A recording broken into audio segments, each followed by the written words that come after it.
السلام علیکم ورحمۃ اللہ وبرکاتہ۔ دوستو، ہمارا channel all round Rajput subscribe کریں، لائک کریں، شیئر کریں۔ فوجوں کو نشے اور بدکاری کا عادی بنایا جا رہا ہے، مصطفیٰ نے کہا۔ حشیشین بھی اپنی کارروائیوں میں مصروف ہو گئے ہیں۔ اب یوں ہوگا کہ جو سالار یا نائب سالار صلیبیوں کی دشمنی دل سے نہیں نکالے گا اور جہاد کا قائل رہے گا، اسے حشیشین کے پیشے ور قاتلوں کے ہاتھوں پر اشرار طریقے سے قتل کر دیا جائے گا۔ مصطفیٰ نے سلطان صلاح الدین ایوبی کو تفصیل سے بتایا کہ کون سا امیر کیا کر رہا ہے۔ اس تفصیل کا لب لباب یہ تھا کہ امراء جہاں خود مختار ہو گئے تھے، وہاں انہوں نے ایک دوسرے کو دشمن سمجھنا شروع کر دیا تھا۔ انہوں نے ایک دوسرے کے خلاف فوجی تیاریاں شروع کر دی تھی۔ صلیبی ان نفاق اور چکلشی کو ہوا دے رہے تھے۔ آپ نے اچھا کیا ہے جو وہاں کے حالات بتانے آ گئے ہیں، سلطان صلاح الدین ایوبی نے کہا۔ اگر آپ نہ آتے تو مجھے ان تفصیلات کا علم نہ ہوتا۔ البتہ یہ اندازہ کرنا مشکل نہ تھا کہ 11 سال کے بچے کو سلطان بنا کر وہ لوگ کیا کرنا چاہتے ہیں۔ اور آپ کیا کرنا چاہتے ہیں؟ مصطفیٰ نے پوچھا۔ اگر آپ نے فوری کارروائی نہ کی تو سمجھ لیں کہ سلطنت اسلامیہ کا سورج ڈوب گیا ہے۔ آپ کی کارروائی صرف جنگی ہونی چاہیے۔ یہ دن بھی مجھے دیکھنا تھا کہ میں بھائیوں کے خلاف جنگی کارروائی کی سوچوں گا۔ سلطان صلاح الدین ایوبی نے کہا، میں اس سے ڈرتا ہوں کہ میرے مرنے کے بعد غدار تاریخ میں یہ نہ لکھ دیں کہ سلطان صلاح الدین ایوبی خانہ جنگی کا مجرم تھا۔ اگر آپ اس سے ڈر کے سے قاہرہ میں بیٹھے رہے تو تاریخ آپ پر ایک شرمناک الزام عائد کرے گی کہ نور الدین جنگی مر گیا تھا تو سلطان صلاح الدین ایوبی کا بھی دم نکل گیا تھا۔ اس نے مصر پر اپنی گرفت مضبوط رکھنے کے لیے سلطنت اسلامیہ کو قربان کر دیا تھا۔ ہاں، سلطان صلاح الدین ایوبی نے کہا، یہ الزام زیادہ شرمناک ہوگا۔ میں ہر پہلو پر غور کر چکا ہوں مصطفیٰ۔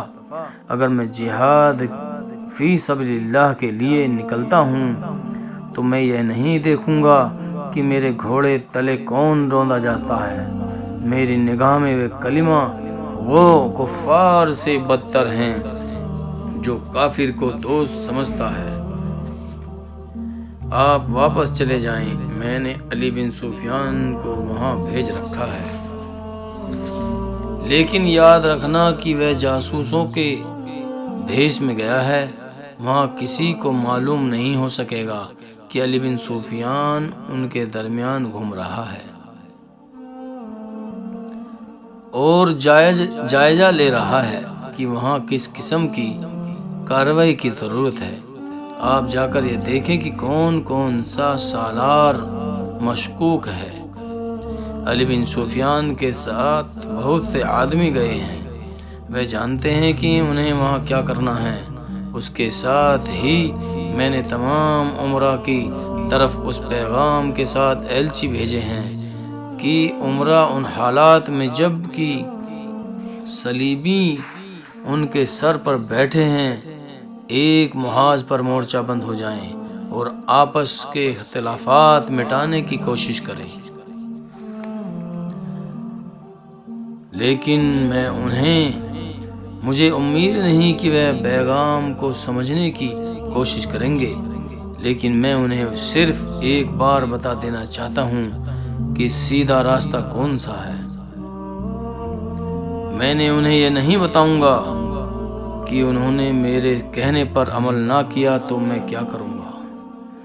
مصطفیٰ جودت کو رخصت کر کے سلطان صلاح الدین ایوبی نے اپنے دربان کو چند ایک سالاروں اور انتظامیہ کے حکام کے نام لے کر کہا کہ انہیں بہت جلدی اس کے پاس بھیجا جائے۔ یہ اس کی ہائی کمانڈر تھی جسے اس نے بلایا تھا۔ قاضی بہاؤالدین شداد جو صلاح الدین ایوبی کا دست راست اور ہمراز دوست تھا اور جو اس کی مجلس مشورت سے اعلیٰ رتبہ اور مقام رکھتا تھا، اپنی یادداشتوں میں لکھتا ہے صلاح الدین ایوبی کو خدا نے فولاد کے اعصاب عطا کیے تھے۔ اس نے اپنی شخصیت اور کردار کو اس قدر مضبوط بنا رکھا تھا کہ پہاڑوں جیسے صدمے ہنس کھیل کر برداشت کر لیتا تھا۔ عزم کا جدی اور مستقل مزاج تھا۔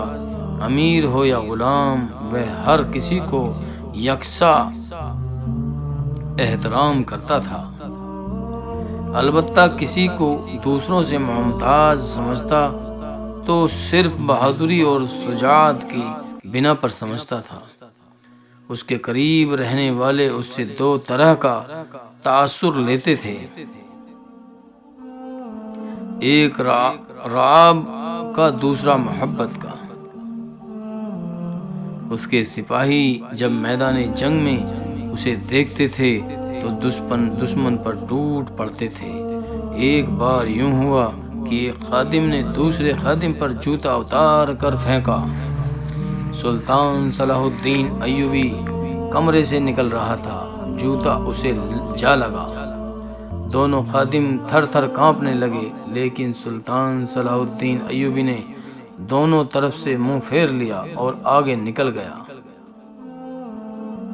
یہ کردار کی عظمت کا محاذرہ تھا۔ دوست تو دوست، دشمن اس کے سامنے آتے تو اس کے مرید بن جاتے تھے۔ دوستو، ہمارا channel all rounder Rajput subscribe کریں، لائک کریں، شیئر کریں۔